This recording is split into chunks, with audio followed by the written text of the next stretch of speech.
आपण अत्यंत महत्त्वपूर्ण अपडेट पाहतो। हा व्हिडिओ आपण शेवटपर्यंत पाहावा। सेवाज्येष्ठता यादी अंमलबजावणीबाबत शासनाचे महत्त्वपूर्ण परिपत्रक, शिक्षकांच्या पदोन्नती प्रक्रियेला नवे स्पष्ट मार्गदर्शन 4 मे 2026।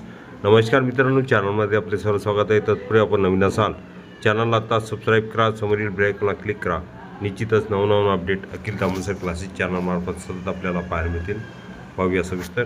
महाराष्ट्र शासनाच्या शालेय शिक्षण व क्रीडा विभागाने शिक्षकांच्या सेवाज्येष्ठ यादी सिनियरिटी लिस्ट अंमलबजावणीबाबत सविस्तर महत्त्वपूर्ण परिपत्रक जारी केले असून यामुळे राज्यातील प्राथमिक, माध्यमिक, उच्च माध्यमिक शाळांमधील शिक्षकांच्या पदोन्नती प्रक्रियेला असलेला संभ्रम दूर होणार आहे। सेवाज्येष्ठता यादी अंमलबजावणी करण्याबाबत पार्श्वभूमी, संभ्रम, तक्रारी आणि न्यायालयीन प्रकरणे। दिनांक 24 मार्च 2023च्या अधिसूचनेनंतर शिक्षकांच्या सेवाज्येष्ठतेबाबत अनेक प्रश्न निर्माण झाले होते। विविध शिक्षक संघटनांनी शासनाकडे तक्रारी निवेदने सादर केली होती।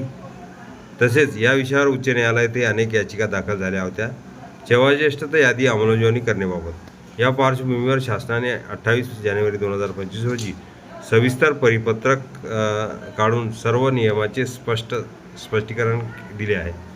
सेवाज्येष्ठता निश्चित करण्याचे मूलभूत नियम।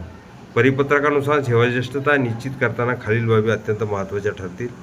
शाळेच्या प्रकारानुसार वेगवेगळे नियम। येत्या 1ली ते 8वी प्राथमिक शिक्षण, येत्या 9वी ते 10वी माध्यमिक शिक्षण, येत्या 11वी 12वी उच्च माध्यमिक कनिष्ठ महाविद्यालय। सेवाज्येष्ठता अंमलबजावणी करण्याबाबत यामुळे प्राथमिक, माध्यमिक आणि उच्च माध्यमिक शिक्षकांचा सेवाज्येष्ठता स्वतंत्रपणे विचार घेतली जाणार आहे। प्राथमिक शिक्षकांची सेवाज्येष्ठता आवश्यक शैक्षणिक व व्यावसायिक पात्रता पूर्ण केल्याच्या दिनांकापासून सेवाज्येष्ठता ग्राह्य। नियुक्तीवेळी पात्रता असल्यास रुजू दिनांक ग्राह्य। अतिरिक्त पात्रतेला सेवाज्येष्ठतेत महत्त्व नाही। माध्यमिक, उच्च माध्यमिक शिक्षकांसाठी नियम। सेवाज्येष्ठता प्रवर्ग कॅटेगरी ABC नुसार निश्चित होईल। उच्च प्रवर्गात प्रवेश केल्यावर नवीन दिनांकापासून ज्येष्ठता मोजली जाईल। मूळ नियुक्ती दिनांक लागू होणार नाही। सेवाज्येष्ठता यादी अंमलबजावणी करण्याबाबत म्हणजेच शिक्षकाने पुढील पात्रता मिळवून उच्च प्रवर्गात प्रवेश केला तर त्याची ज्येष्ठता त्या नव्या प्रवेश दिनांकापासून मोजली जाईल। D.Ed. B.Ed. संदर्भातील मोठा निर्णय।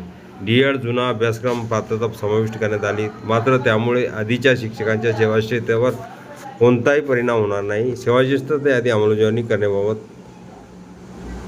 ह्यामुळे D.Ed. B.Ed. आणि शिक्षकांमधील वाद मोठ्या प्रमाणात शांत होण्याची शक्यता आहे। पदोन्नतीसाठी आवश्यक अटी। फक्त सेवाज्येष्ठता पुरेशी नसून आवश्यक शैक्षणिक पात्रता, किमान अनुभव, मुख्याध्यापक पदासाठी 5 वर्ष अध्यापन अनुभव ही निकष पूर्ण करणे बंधनकारक आहे। सेवाज्येष्ठता यादी अंमलबजावणी करण्याबाबत महत्त्वाचे स्पष्टीकरण। शासनाने काही नवीन तरटीपा नोट्स समाविष्ट करून स्पष्ट केले की सेवाज्येष्ठता प्रवर्गात प्रवेश केल्याच्या दिनांकापासूनच मोजली जाईल। प्राथमिक शिक्षकाला केवळ उच्च पात्रता घेतल्यामुळे माध्यमिक ज्येष्ठता मिळणार नाही। नवीन पात्रता घेतल्यावरही मूळ नियुक्ती दिनांक ग्राह्य। चुकीच्या ज्येष्ठता यादीवर कारवाई।